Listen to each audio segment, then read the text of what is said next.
Human beings are social creatures. In very difficult circumstances, it's natural for people to help each other. But isn't there always a satisfaction in seeing things through together? Ours is a social species. But each of us is unique, an individual with very complex feelings. The mature adult is one who's learned to live happily and usefully with other people without losing his own individuality. But this is not easily achieved. It's a long story of give and take.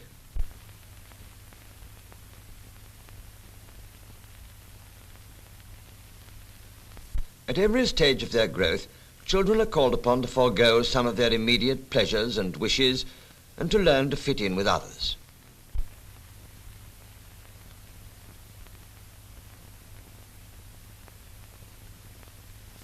Many teachers see only one short phase of the process, and that, very often, only in the limited setting of the classroom. This film tries to show how, all through childhood, adjustments of different kinds are taking place.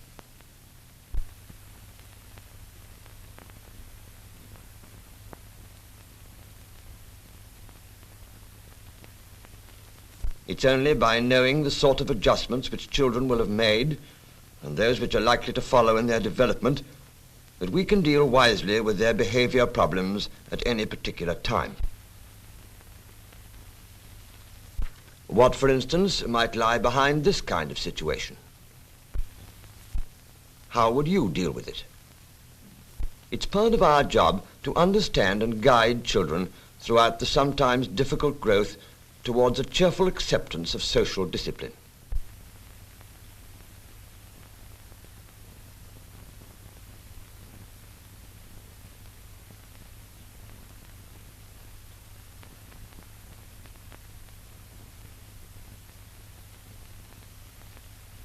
From the moment the child is born, from the moment of his first protesting cry, his comment on the strange new world, he's already an individual with a life of his own.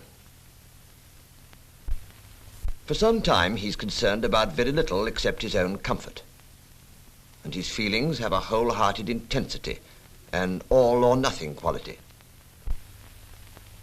Whatever he wants here and now, and unless he's wisely handled, he will brook no refusal or delay. It's not all tears, of course. Life brings pleasant things, and the baby enjoys them wholeheartedly.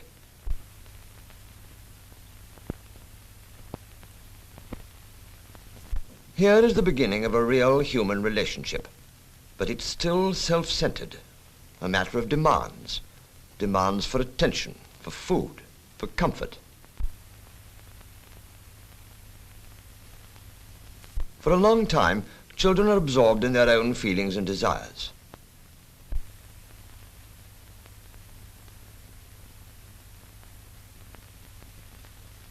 I want that bottle and I want it now.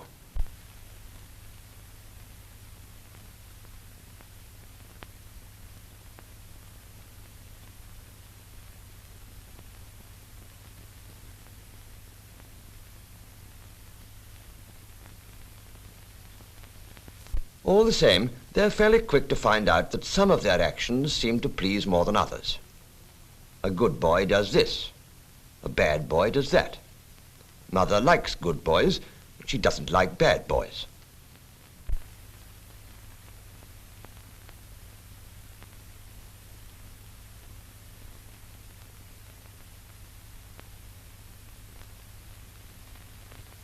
The trouble is that it isn't always pleasant to have to be a good boy.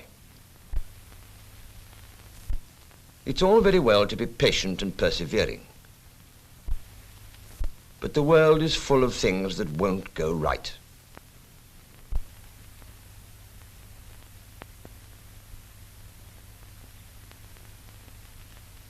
Yes, and isn't it intolerable to be thwarted?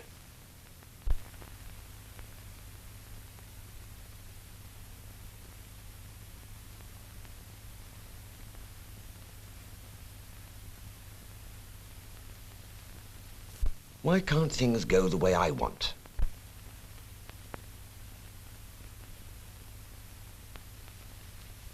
I want the tricycle.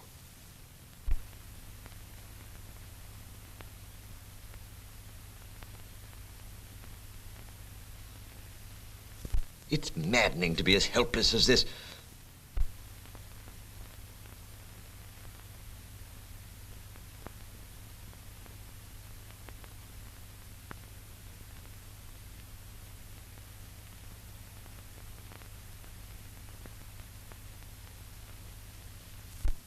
Why do young children fly into rages in situations like this?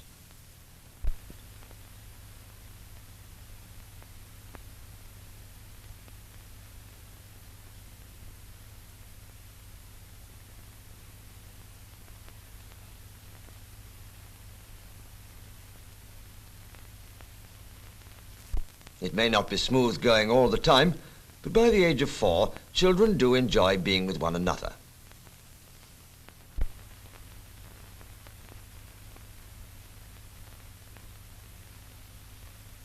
Here, at least, are the beginnings of cooperation.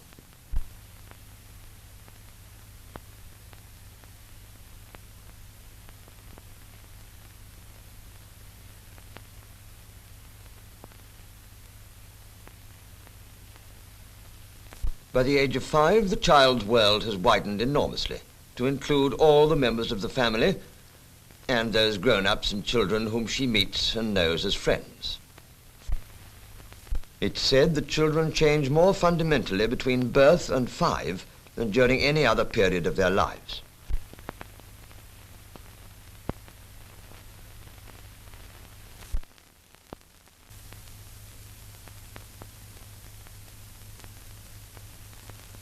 By the time the child is 5, by the beginning of school days, she's gone a long way and is even ready to help a younger sister. She's learnt many simple skills and easily manages the physical routine of ordinary living.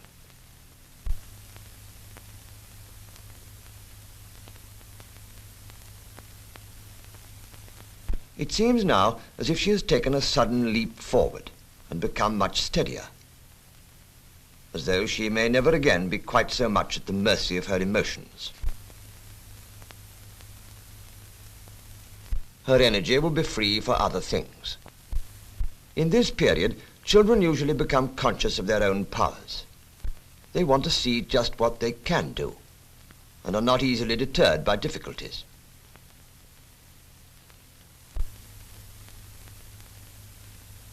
They're beginning to grow towards greater independence. They belong to a school and know people outside the family circle.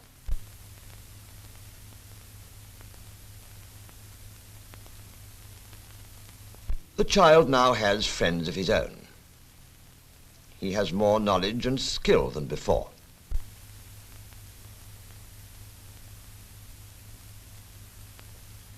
And is better able to satisfy his own needs. And so he's becoming more self-reliant and less dependent on his parents.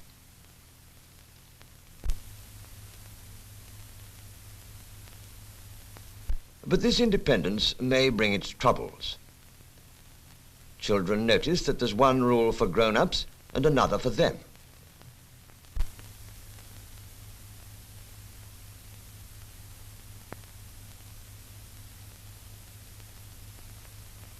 Why can't I do this? Is a question deserving a reasonable answer. Sometimes, however, a child cannot understand a reasonable answer.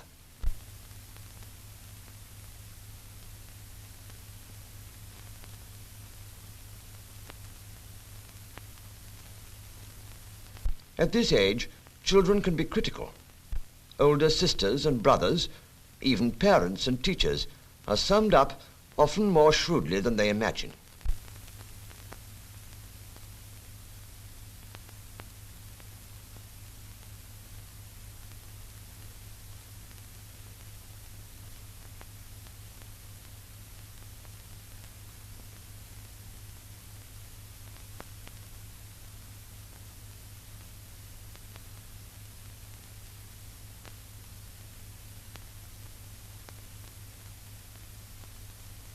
But children still turn to the grown-ups who understand them and respect their interests and feelings.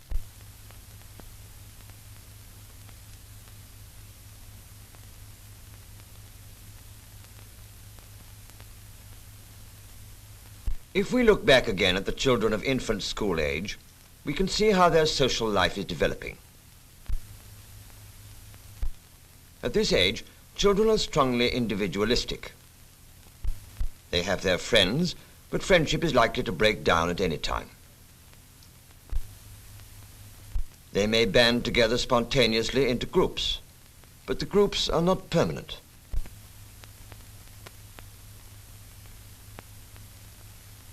Children discover that it's pleasant to have other children as friends, and sometimes as allies against the grown-ups. They will play and work with others for longer periods now. They often prefer this to playing alone. They've settled down to friendly rivalry in sport and games.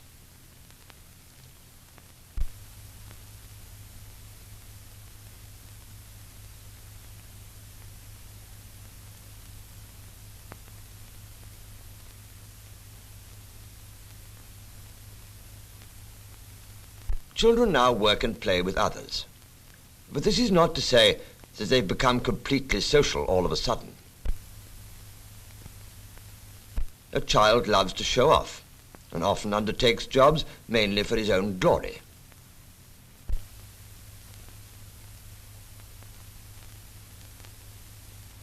As they grow older, they cooperate more readily. Now, children can understand the nature of teamwork and join in all sorts of group activities.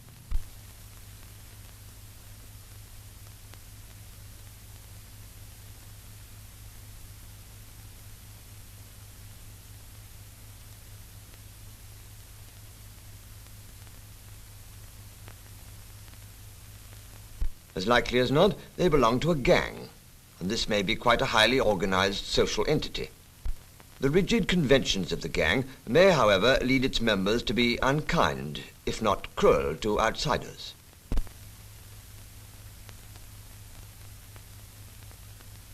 As members of a gang, individuals may take part in destructive or even delinquent actions, which they would not think of doing alone. And yet, gang play is a natural feature of healthy growth. Is it therefore sufficient merely to stop these boys from doing damage? Much gang play has its constructive side.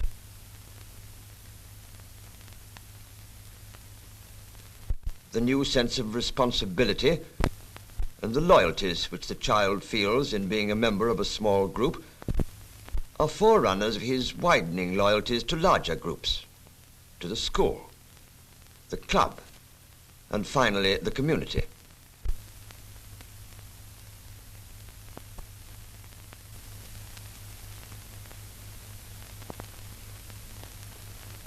These boys have reached the stage of adolescence. We sometimes find adolescence rather irritating.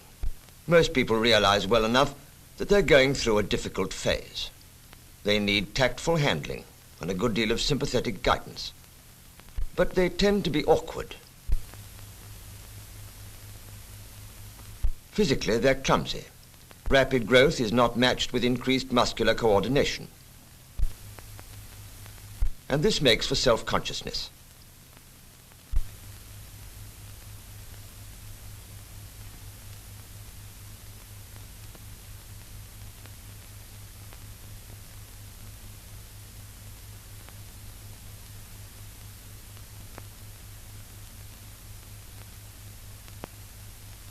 Mentally, they're struggling with a flood of new ideas and may seem self-opinionated and boastful.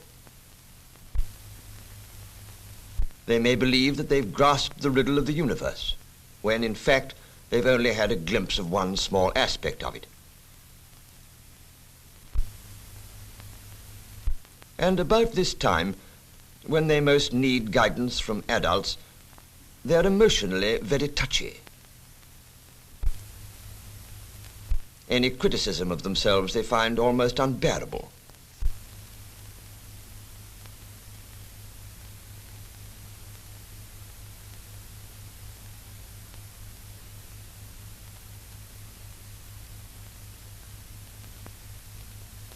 Adolescents are often in a state of bewilderment, and a good deal of their tiresome behavior results from emotional growing pains.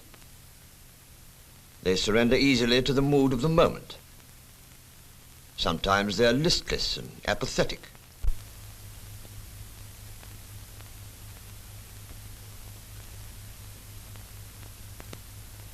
Sometimes they are seized with a sudden distaste of themselves, with moods of uncertainty and lack of confidence.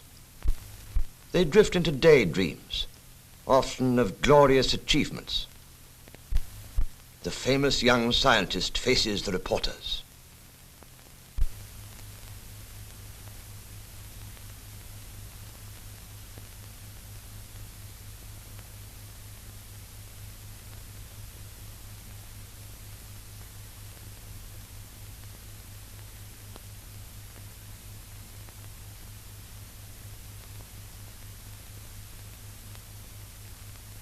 Then back perhaps to realities with renewed zest.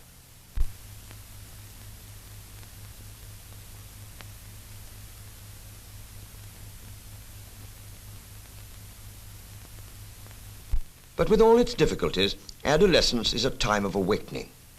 There are newfound skills to be practiced and enjoyed.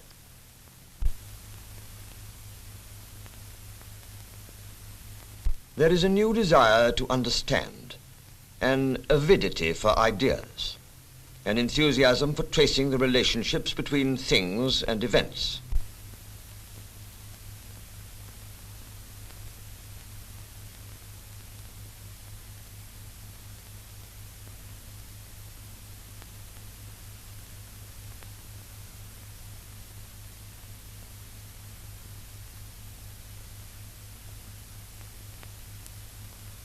At school, adolescents can gain practice in assessing evidence, in disciplining their opinions to the facts, and in learning to discuss rather than to argue.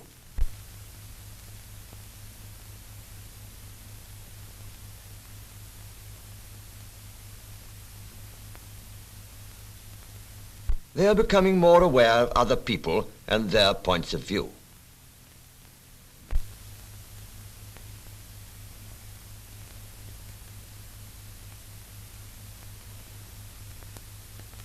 Many are by now at work, and they too are making new adjustments, learning to live with others and to make their way in the outside world.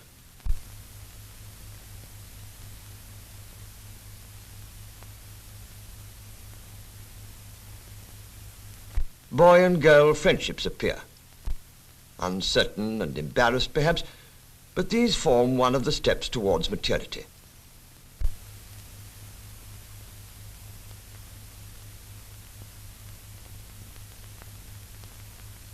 Adolescents are between two worlds and often affect an exaggerated sophistication in their efforts to appear grown up. But behind all this, there is a genuine reaching out towards new experiences. Awareness of beauty deepens, and standards of appreciation are being formed.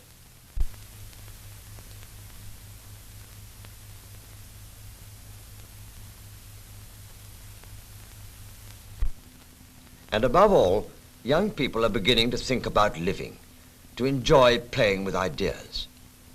They're beginning consciously to direct their own growing up, their own efforts towards maturity. Back to himself. I mean, see what I've done, see what I've made. And when you mature, when you become an adult, you begin to think in terms of other people more, Yes. not just relating back to yourselves. If you do something when you're a child for something else, for somebody else, it always relates back to you in line of praise or something. When you're an adult, that should change. I mean, that is a sign of maturity. But it should, I think, you should get away from yourself more and begin to think about other people as other people. In other words, you cultivate a sense of social responsibility. Yes, and reason. Yes. And reason and compare. Bernard Shaw described sort of growing up as a process of filling up one's own jar, sort of, as it were, and as soon as one's mature and yet young, about 20, etc., it's full, and everything that you do, all your creative life and your first job, whatever you do, then is just the overflow of that. By the time you're old, the pot is dry, as it were. Yes, I wouldn't say it was full at 20. Well, it gradually dries up anyway. And so things become more introspect again and turn into yourself. Well, are you looking forward to sort of growing up? I mean, does the possibility excite you, or do you think you'll feel regrets when you're a bit older? No, I'm sure I shall. You're looking forward to growing up? Yes. You will when you're about 40 or something like that. People, I mean, always then begin to get nostalgic about their childhood About their and youth. reminisce. I'm looking forward to my second childhood.